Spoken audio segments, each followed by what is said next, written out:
பஹல்காம் பயங்கரவாத தாக்குதலுக்கு தக்க பதிலடி கொடுக்க வேண்டும். பாஜக மதுரை வழக்கறிஞரணி கோரிக்கை.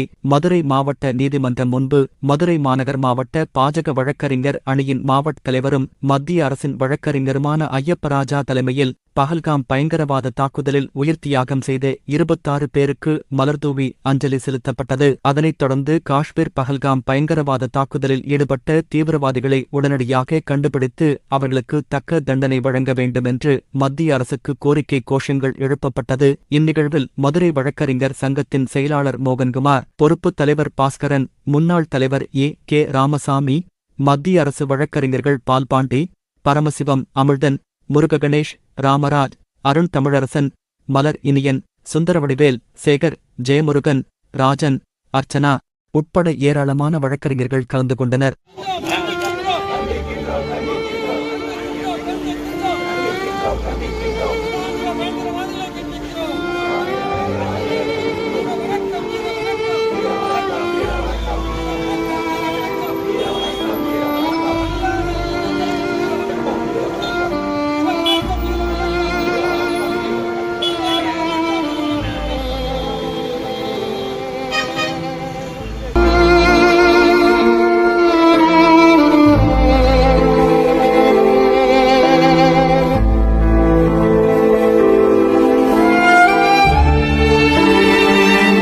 உள்ளூர் செய்திகள் முதல் உலகச் செய்திகள் வரை தெரிந்து கொள்ள மதுரை முரசு சேனலை சப்ஸ்கிரைப் செய்யுங்கள்.